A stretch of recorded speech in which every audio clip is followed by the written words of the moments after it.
Hello folks, welcome to episode 6 of our second season here with, I was going to say RFC Liège, no, it's with Wolves, and this is our extended beta save, and the big question on everyone's lips is, are we going to manage to get to the end of the season before we get sacked? And I genuinely don't know the answer to that, so it's something exciting for you to watch out for. Yeah, so we've been back in the boardroom again. We'll have a look at results in a second. They haven't been too terrible, mainly because of we played good sides, but we just haven't picked up any points, which is, I guess, suggests that we have been pretty terrible. We'll be playing Villa today, and I think last time out I said Villa are in a sort of similar position to us, and we're going to be looking to maybe fight them out for 10th position. Well, we've gone in two very different directions, and so this is going to be an interesting one. They have got a game in hand over us, but we sit in 14th on just 32 points. So we need to make sure we pick up a few points, starting here against Aston Villa. We have had a little bit of news. You can see here, well, you can't actually see here, Ivan Rakitic, he is retiring at the end of the season, which is a big blow because he actually, as you can see, has been one of our key men all season. He's still, even though we're playing terribly on a 7.0, 4 goals scored, 7 assists, and we're still asking him to spray those passes around. But he is 35, 36, something like that, and he's not getting any younger. So he has decided this will be his last season. A mediocre performance with a mediocre Premier League side. He must be thrilled with the way he has run his career down. Well, after the 4-0 victory over Middlesbrough, I was really excited. We'd won 2 matches on the trot 4-0, loaded up the save to play the FA Cup match against Bournemouth. I thought we could win 3 matches on the trot. 2 things happened here. Number 1, another saving issue, where we didn't actually have the save file after the 4-0 victory over Middlesbrough, which was a little bit annoying. I'm not sure what's going on here and why we keep having issues with this. The other problem was the result against Bournemouth. You can see not only were we beaten by Championship Bournemouth 4-1, we were smashed by them. Look at this. Yes, there was a penalty. We did get a goal from Guedes and they scored a penalty. If you take the penalty out, maybe the XG doesn't look quite so ridiculous, but they had 18 shots to our 9. There's no way they didn't deserve to win this match. We just weren't very good. Weren't creative. Don't know what was going on. We had Silva and Origi up top, mainly because Mukoko was a bit tired.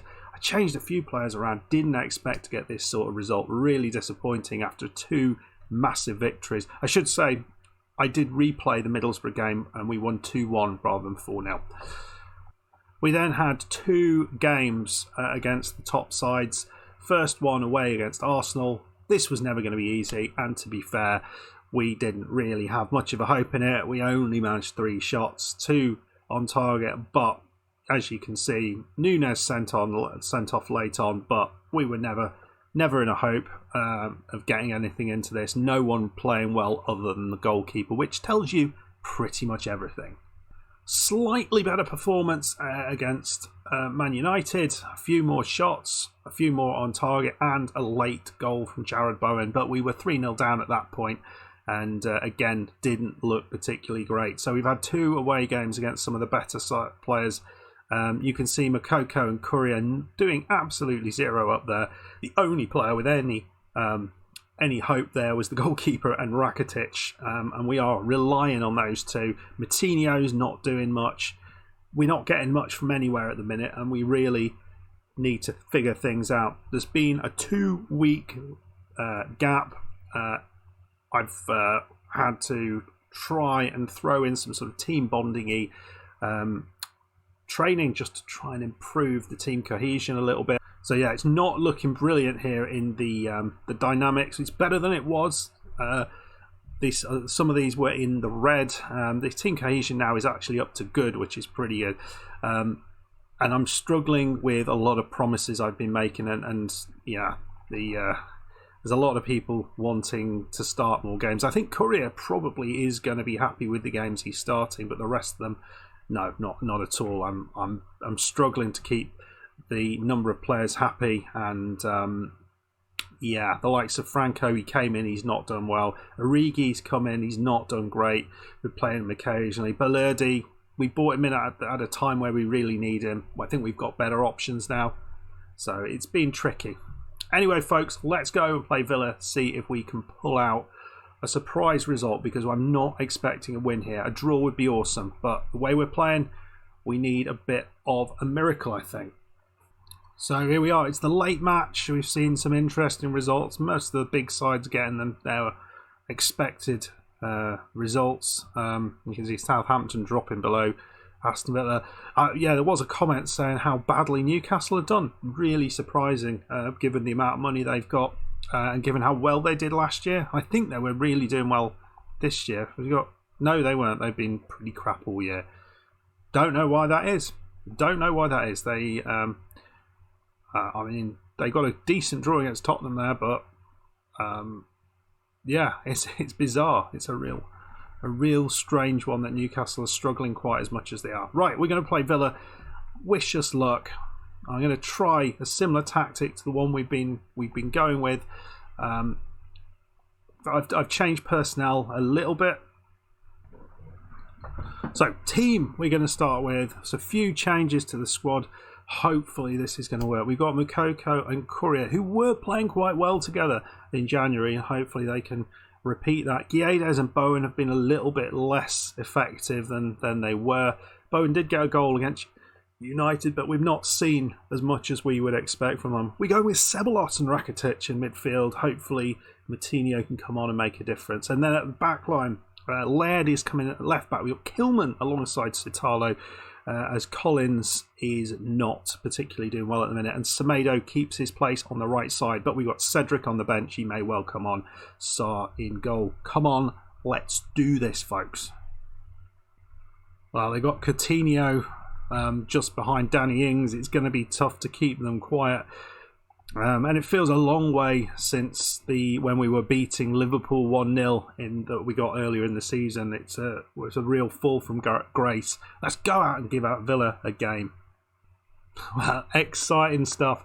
We got all the way to half-time, not a single highlight. You can see Villa have had more chances than us. I guess the quality of chances that we've had, both of them were a little bit better than Villa's overall. They've had a bunch of chances, but yeah, we've not really got the possession, not having the shots, not completing the passes, but we are 0-0, so that's pretty good. We might rip into the boys a little bit and just try and motivate them to maybe come out a little bit more fiery in the second half. Slight change of formation. We've just brought Courier back, hopefully to get more involved in the game and maybe to create a few more chances for Moukoko, but nothing more to report really. Well, what's this? A highlight. Ceballos has got it. He goes long with that. I thought for a second he was going to find Guedes, but he didn't quite get it. Ollie Watkins here. Lozano. And it is in. Ollie Watkins, the only highlight we've seen, and that is it. We've completely nullified Villa for the entirety of the game. And yeah, one chance is all it takes, really. It was a very well worked bit of play. Lozano just plays the right ball. Semedo got the tackle in, but not in time. So yeah. Right, some late changes in formation, some late changes in tactic. You can see here a couple of players coming on. Courier and Moukoko are off. We brought Moutinho and Fabio Silva on, and we are playing this formation. We are going to be playing Guedes and Bowen as deep line forwards with Silva up top between the two of them. So basically a 4-3-3. We're going off a cautious mentality. We're going to go positive, and we don't need to cross, but we can play on the overlap. That'll work. Don't need to play that way. In fact, we probably want to be playing a little bit narrower, so that gives us more room through the middle. This is probably a mess, and we aren't using this, but maybe this is a way to change things around, perhaps. Right, big change to the tactic. Is it going to make any differences at all to how Wolves are doing. Well, we have another highlight, which is certainly a difference, but the question is, are we now far less defensively solid? And some might say that we are. Again, the defenders look tight to their man, but we just didn't quite get our foot into them. Right, we've got no other options up top, so we're just going to have to use Guedes and Bowen and hope they can last the game. Laird is coming on for Cedric, and a very tired Rakitic is off, and Costa comes on. We've not seen anything. We've not had more shots, so it hasn't really worked as far as I can tell at this point. But I mean, they've not trained this tactic. It's just a complete kind of thrown together tactic right at the end here. So it's probably not a good idea. Well, we've cleared it, but I don't know if that's the end of the highlight, as I was completely silent there. Whoa. Well, Cedric, I remember when he came on and pretty much scored a goal, but now we don't seem to be able to find the outball very easily. What is that? Well, so it looks like this is the end of the match, and a 1-0 loss in the game that we've just not looked very good in. Since the goal, I mean, we limited their chances, which was good, but we, I guess, never really looked like scoring. And those long balls, they're just not finding anybody. I think next up might be Fulham, and I think we might be going back in the boardroom after this sort of performance. It wasn't very good, was it? Don't really know what to say about that. Yeah, you can say after this point, change the tactic, and it didn't work. We didn't create a single chance, whereas they created a load, so that was not the thing to do. I think we had to make a change, but I don't think I made the right one. Anyway, folks, we will move forward and learn from that. Clearly, 3 up top at the minute is not the way to go. I think we need to continue to be playing in a more balanced defensive way, and then just looking to pick teams off on the counter-attack if we can. So we sit in 14th, so no real change at the minute. Norwich, I guess, have they already played? No, they haven't played, but we'll be playing Fulham soon, and that might be quite an important match. So, yeah, you look at this, since January, form has completely lost, and you've got to say some of that has been because we've let Jimenez go, because he was the guy getting the goals, and we've let him go. We are conceding far too many goals every match. That's not good enough. Occasionally we are scoring goals, so that's all right, but even that's dropping off. We've got 3 home games, one after the other.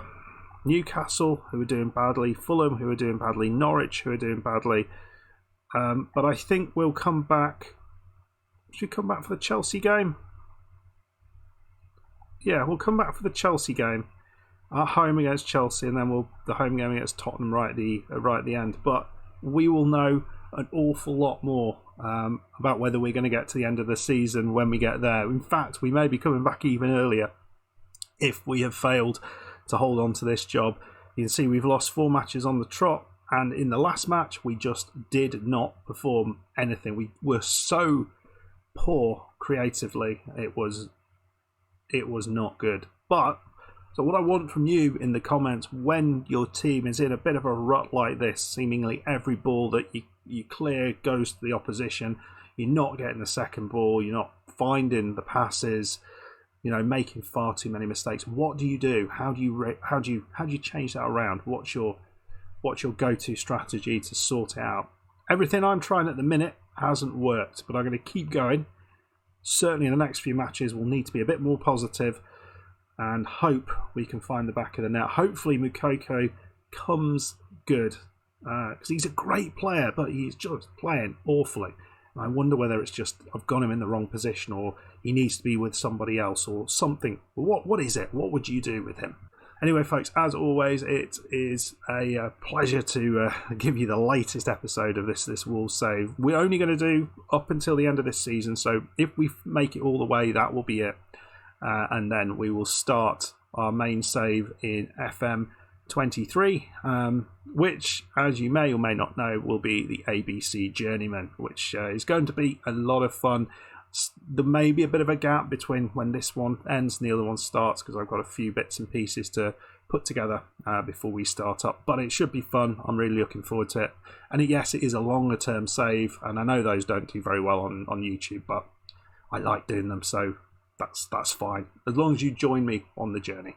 Anyway, folks, hope you enjoyed it. If you did, hit that like button, subscribe if you're new, and I'll see you for the next one. Goodbye.